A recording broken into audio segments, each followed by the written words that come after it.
Je voudrais remercier nos invités, mes collègues maires de périmètre communautaire qui sont tous là. Fayence, c'est Monique Christine, la première adjointe, mais tout le monde est là. Je voudrais remercier aussi les élus qui viennent d'ailleurs, de Sainte-Maxime, de Roquebrune, les élus de la commune, tous les élus du canton que je n'ai pas le temps de citer nommément, les représentants du monde associatif, du monde économique, les autorités civiles, religieuses et militaires, avec une pensée particulière pour tout ce que nos forces d'élite ont su faire aujourd'hui. Et puis, vous remercier encore une fois vous tous, si nombreux, remercier celles et ceux qui ont préparé cette cérémonie, et grâce à qui on se retrouve ensemble ce soir. Et puis, remercier aussi les familles qui nous prêtent les terrains adjacents grâce auxquels vous pouvez vous garder. Les vœux de ce soir, je vous les présente au nom d'un conseil municipal que vos votes de mars dernier ont largement renouvelé. On est saisi à cette occasion à la fois pour remercier toutes celles et ceux qui ont souhaité faire confiance à l'équipe que j'avais l'honneur de conduire, mais dire aussi à celles et ceux qui ont fait d'autres choix que du fait de la mise en place du scrutin de liste, du scrutin proportionnel, eh bien vos suffrages ont abouti maintenant à une représentation et que dans ce conseil qui fonctionne bien et au sein duquel nous avons beaucoup de plaisir à travailler, tous les élus, qu'ils soient anciens, qui viennent d'arriver, qu'ils soient de la majorité ou de la minorité, qu'ils soient d'adjoints ou que leur rôle soit plus restreint, prennent toute leur part au processus de décision et du travail collégial qui est la marque de fabrique que je m'impose depuis bientôt 20 ans que j'exerce la responsabilité au titre de laquelle je suis devant vous ce soir. Alors, il est évidemment impossible de faire abstraction du contexte extrêmement virulent qui est celui que notre pays traverse depuis 2 jours. Nous avons réfléchi à la bonne façon de l'évoquer, et comme nous souhaitions non seulement le faire sur le mode de l'hommage aux victimes, les victimes de mercredi, les victimes de ce soir, puisque là c'est bien là, mais aussi nous placer sur un autre mode qui est le mode de l'affirmation de la revendication, c'est-à-dire dire un certain nombre de choses qui nous rassemblent, tous, malgré nos différences. Dire d'abord à tous ces gens qui essaient de nous faire peur que nous n'avons pas peur. Dire qu'il n'y a rien à faire, nous allons, nous, choisir la façon dont nous voulons vivre et pas une poignée d'illuminés à notre place. Dire que des valeurs fondamentales de la République, comme la liberté de culte, la liberté d'expression, la liberté de la presse, sont le socle de notre démocratie et du vivre ensemble. Alors, nous avons choisi un mode un peu alternatif aux minutes de silence qui se sont déjà multipliées. Je voulais vous proposer, par adhésion à toutes ces valeurs, de partager ensemble une minute d'applaudissement. Merci beaucoup.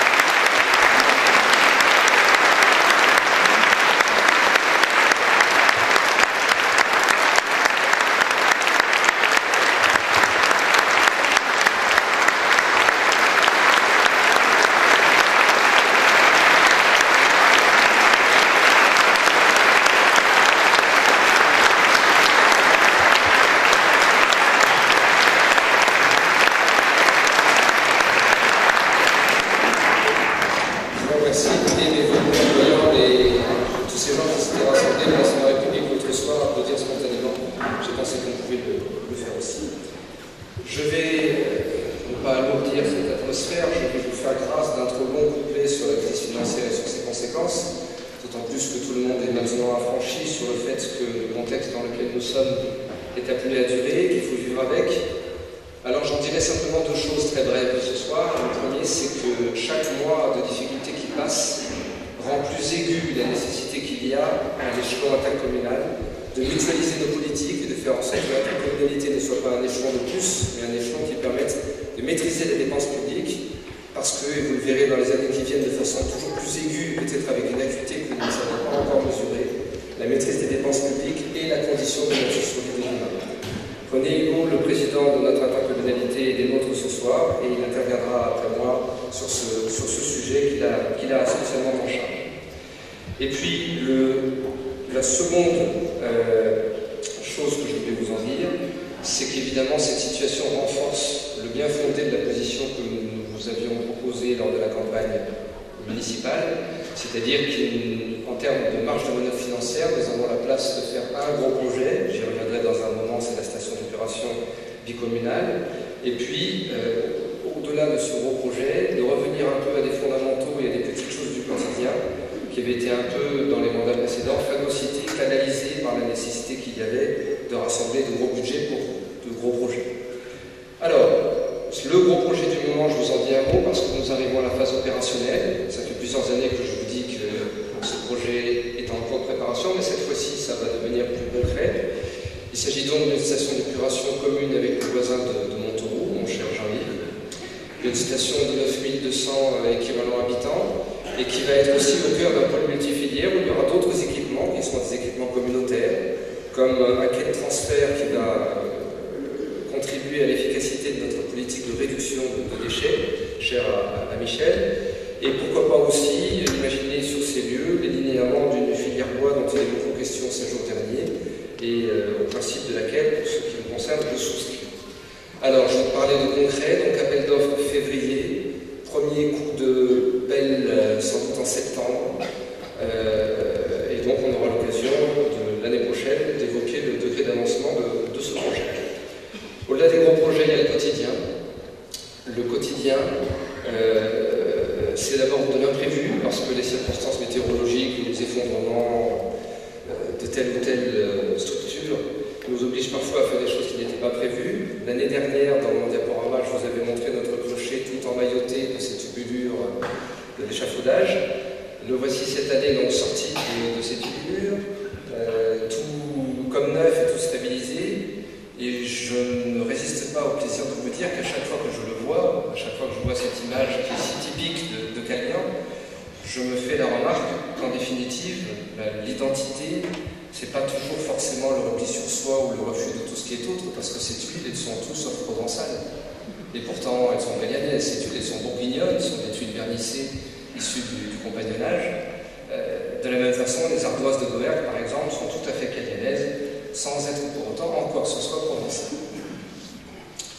Toujours dans les imprévus, il a fallu, suite notamment aux épisodes météorologiques que nous avons subis, refaire des murs de soutènement, notamment sous l'aire de jeu de l'école, notamment sur le chemin des Hautes-Côtes d'Ambourg. Et puis au-delà de ces imprévus, il y a des choses plus récurrentes. Je distinguerai 4 thèmes cette année, c'est-à-dire des choses sur lesquelles les efforts que nous faisons s'inscrivent dans un plan pluriannuel. Le premier de ces 4 thèmes sera celui de la sécurité. Je pense notamment à la sécurité devant les risques majeurs. À Calian, les risques majeurs, c'est surtout les risques d'inondation et de mouvement de sol. Donc nous allons continuer à barriérer les quais lors des épisodes de forte pluie. Nous avons achevé cette année des travaux qui étaient très importants, très lourds à l'échelle de notre commune et qui en plus n'étaient pas prévus, dont je vous avais parlé il y a un an. Ces travaux qui ont installé un gros pluvial sous le chemin des Combes et de Dayan se sont révélés fort utiles puisque ces quartiers qui sont les plus vulnérables, notamment Dayan, aux épisodes de forte pluie, ont traversé beaucoup mieux sans doute qu'ils n'auraient pu le faire sans cela, des épisodes volumineux que nous avons subis. Ça s'inscrit dans une volonté intransigeante de notre part de mettre au premier plan la sécurité des personnes et des biens. Ça a parfois des conséquences que tout le monde n'apprécie pas, lorsque certains secteurs, notamment à Dayan, mais il y en a d'autres aussi, ont été placés dans notre PLU en zone inconstructible. Ça n'a évidemment pas fait plaisir à tous les propriétaires. Mais chacun comprend bien, je pense, qu'on ne peut pas à la fois déplorer que lorsqu'il y a des drames, que les communes aient laissé faire autre chose, et à la fois en faire grief aux élus qui prennent leurs responsabilités. La sécurité, c'est aussi la sécurité au quotidien face aux incivilités, aux malveillances, à la délinquance. Nous avons fondé, nous sommes à la constitution de notre 3e communauté de voisins vigilants, sous l'égide de Michel Bondian et de Philippe Couvin. J'ai été d'emblée à la fois surpris et rassuré par l'audience que cette initiative a générée, par le monde que cela a intéressé, et d'autant plus qu'on a bien senti à chaque réunion, et tout le monde l'a bien compris, qu'il ne s'agit pas du tout avec ce dispositif de faire régner une atmosphère de peur, de terreur ou de défiance, mais qu'il s'agit au contraire de cultiver ce qu'il est légitime de cultiver dans une commune formée comme la nôtre et de notre taille, c'est-à-dire l'esprit de quartier, de dialogue, l'esprit de solidarité. Et au bout du compte, d'ailleurs, je n'ai jamais très bien compris pourquoi on cataloguait si souvent et si facilement le souci de la sécurité comme une espèce de souci réactionnaire, réservé à la frange la plus droitière, alors qu'au bout du compte, ceux d'entre nous qui sont les plus exposés au quotidien aux incivilités, ceux qui sont les plus vulnérables, c'est ceux qui ont le moins de moyens de prévenir les ennuis. Et je fais de ce point de vue-là, sans aucune démagogie, mais simplement en bout de 20 ans d'expérience, un lien, une articulation tout à fait naturelle entre les questions de sécurité et les questions de solidarité. Toujours au titre de la sécurité, nous avons continué cette année, et nous aurons certainement à continuer à le faire, notre réseau de vidéoprotection, dont le rendement de la vie générale est excellent. Deuxième volet de ce tour du quotidien, si nous faisons moins de gros projets, c'est pour faire plus de réseaux et de chemins. Les chemins de la vie générale avaient été un peu négligés avant pour des raisons qui avaient été avouées, je ne sais pas si elles ont été pardonnées, mais elles ont été avouées. Donc cette année, nous avons revêtu le chemin des Combes après les travaux, évidemment. Le chemin des Crotons à bord d'un enrobé splendide. Le chemin des Stableries a aussi été refait. On m'a beaucoup dit que oui, c'était du bicouche et pas de l'enrobé. Et pourquoi alors qu'à côté c'était de l'enrobé? Eh bien, parce que, mes chers concitoyens, il y a des limites à nos marges de manœuvre communales qui sont issues de nos impôts à tous. Et puis nous avons aussi, vous l'avez remarqué en arrivant, je suppose, commencé à rafraîchir un peu cette salle qui en avait le plus grand besoin. C'est d'ailleurs en cours et ça n'est pas terminé. Et enfin, ça s'imposait. En 2015, pas tout de suite parce que nous avons de la trésorerie à rassembler pour faire face à la première échéance de la station d'épuration dont je parlais tout à l'heure, mais juste après, octobre-novembre, sans doute novembre, nous allons enfin, c'est mon rêve depuis plusieurs années, procéder à l'adduction d'eau potable et, c'est pas encore finalisé, mais j'espère aussi de l'assainissement collectif au chemin des Côtes et des Claréaux. Ça nous donnera aussi l'occasion, après ces travaux, de revêtir ces chemins, et puis nous ferons un chemin qui en a bien besoin et que je connais fort bien, qui est le chemin des Quinières. Vous voyez, en 2014, on était en bas, et en 2015, on sera un peu plus en haut. Troisième volet, l'embellissement par petites touches de notre cadre de vie. Nous allons continuer à entourer les aires de conteneurs de ces abris, comme sur cette photo-là, de cette réalisation de 2014, jouxte le Bellevue. Nous avons, je salue Nicolas Rossini qui est dans cette salle, nous avons installé ces statues, dont je rappelle, parce que des fois on en parle, je rappelle qu'elles n'ont rien coûté aux contribuables puisqu'il est prêt. Nous avons installé les statues de Nicolas Rossini sur le rond-point que nous partageons avec Tourette, mon cher Camille, de Tire-Bœuf, et les échos ont été très positifs. Nous continuons d'embellir et de fleurir les espaces publics. Cette année, ça a été remarqué par les autorités compétentes, parce que le comité départemental nous a décerné une petite récompense de départ en guise d'encouragement. Alors je voudrais surtout remercier ce soir en votre nom l'équipe technique municipale, dans la personne ici, mais il n'est pas tout seul, de M. Lagarde. Et puis un petit clin d'œil à tous ceux, ou bien par leur métier, parce que contrairement à ce qu'on dit parfois, l'activité économique, ce n'est pas toujours mauvais pour le paysage. Donc ceux qui, soit par leur activité agricole, horticole en l'espèce, tout cela, la photo est prise dans l'exploitation horticole de Rémi et Armel, tous ceux qui, par le soin quotidien qu'ils ont, par leur civisme, par le soin qu'ils apportent à leur jardin, par les fleurs qu'ils mettent sur leur clôture autour de leur maison, contribuent justement à embellir et à perpétuer ce cadre de vie. Et puis en quatrième lieu, je trouve que ça prend une résonance tout à fait particulière cette semaine et aujourd'hui. Nous maintenons évidemment toutes nos ambitions en matière d'animation festive et culturelle. La chapelle des pénitents, qui vient d'être rééclairée, en est l'un des outils très demandés et très fréquentés. Nous sommes très attachés à nos traditions et nous les revendiquons hautement. Ça ne veut pas dire qu'il y a là-dedans quoi que ce soit de passéiste ou de réactionnaire. La preuve des traditions, on peut aussi en inventer. Je pense que ça va être le cas de la fête de l'Andouillette, puisque la première édition, pourtant sous une météo, on va dire franchement hostile, a réuni beaucoup de monde et que manifestement cette manifestation a vocation à s'institutionnaliser. On souhaite longue vie, c'est aussi notre identité. Je voulais surtout dire un mot de la culture ce soir, des associations qui sont nos partenaires, Cellophane là sur les photos, mais de toutes les activités culturelles de la commune, parce qu'encore une fois, cette semaine, c'est une signification particulière. L'année dernière, on venait d'inaugurer la médiathèque et on avait des anonymes sur Internet qui disaient « médiathèque, ça coûte de l'argent et en plus, ça sert à rien, ça sert à rien ». Mais écoutez, cette semaine, j'ai pas l'impression que ça sert à rien, parce que la seule barrière contre ce qui vient de se passer, la seule barrière, le seul rempart pour l'avenir contre des choses comme ça, c'est l'éducation, c'est le savoir, c'est la culture. Alors il y a peut-être un coût de la culture, mais permettez-moi de considérer cette semaine que le coût de la culture, il est beaucoup plus fort. Alors, je terminerai cette intervention par 3 types de vœux. Je vais commencer par les vœux qui ont peu de chances de se réaliser, mais je vais les formuler quand même. Ce sont des vœux qui portent sur notre contexte réglementaire national. Le premier vœu que j'exprimerai, c'est que les décrets amont, payons puis amont que nous subissons soient repensés. Najat, si tu m'entends, fais quelque chose. Bien sûr, notre équipe, et je remercie Stéphane Burgio, met en œuvre les nouvelles activités périscolaires avec beaucoup de foi et beaucoup de piété. Mais enfin, le dispositif est très lourd, il est très cher.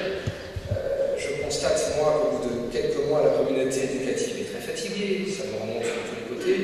Et finalement, l'intérêt de l'enfant, qui était l'objectif et la limite de la mesure, peine à apparaître dans cette affaire. Mon deuxième vœu, peut-être celui-là a un peu plus de chances de se réaliser, on va bien voir, c'est que la discussion autour de la loi Macron permette d'élaborer un outil qui manque beaucoup à notre pays en ce moment, et qui soit un code de l'environnement avec des procédures équilibrées. J'y suis très attaché parce que parmi mes responsabilités les plus aiguës, comme par exemple le SAGE de la Sienne, qui réunit quand même 46 communes jusqu'à Cannes, et dont j'ai la responsabilité en tant que président, mais je pense aussi au syndicat mixte de l'Argence, qui est présidé par Olivier Audibert-III, mais qui est le résultat du travail que j'ai fait au département ces 18 derniers mois. À chaque fois, on tombe sur le même problème. Il y a deux extrêmes. Ou bien on dit piétinons les écosystèmes et la nature au motif que c'est notre intérêt et notre besoin immédiat. Et puis l'autre extrême consiste à dire que comme il y a des anguilles tachetées et des papillons à pois bleus, on ne peut plus rien faire et qu'on est un intrus dans la nature. Bien entendu, ce sont deux caricatures, mais il nous faut un équipement législatif. Le code minier, par exemple, est d'une désuétude incroyable pour travailler sur ce sujet. On a besoin d'un cadre législatif qui nous aide à trouver ce juste équilibre. Et puis mon troisième vœu national, j'allais dire, sera que cette loi Allure, qui non seulement a bouleversé l'économie de nos documents d'urbanisme, tout en piétinant joyeusement le principe pourtant constitutionnel de l'indépendance des collectivités, soit repensée parce que son objectif et son alibi, c'était d'accélérer la production de logements en France. Vous savez que depuis la guerre, il n'y a jamais eu aussi peu, il n'y en a eu que 400 000 cette année. Manifestement, ça ne marche pas, et quand ça ne marche pas, il faut parfois repenser les choses. Alors, de ces vœux nationaux, je vais venir à des vœux plus locaux, qui du coup auraient peut-être un peu plus de chances de se réaliser, puisqu'ils dépendent un peu davantage de nous. Pour vous rappeler que 2015 sera une année doublement électorale, avec en décembre des élections régionales, en mars, les 22 et 29 mars, des élections départementales. Alors, l'inventivité furieuse des génies technocratiques qui nous gouvernent a accouché d'un mode de scrutin parfaitement abscon, unique au monde, et dont je suppose que le monde entier nous l'envie. C'est le binôme paritaire. Il y aura même plus un élu par canton, mais deux. Donc, pour qu'il n'y ait pas 2 fois plus d'élus, il faut qu'il y ait 2 fois moins de cantons. Vous me suivez? Oui, jusque-là, oui. Donc, il faut faire des cantons 2 fois plus grands. Et donc, voilà notre canton de Fayence, reversé, vous l'avez sur la carte, dans un ensemble tout à fait improbable, azimut sud-sud-ouest, avec donc l'économie du canton de Fayence en bleu, en haut,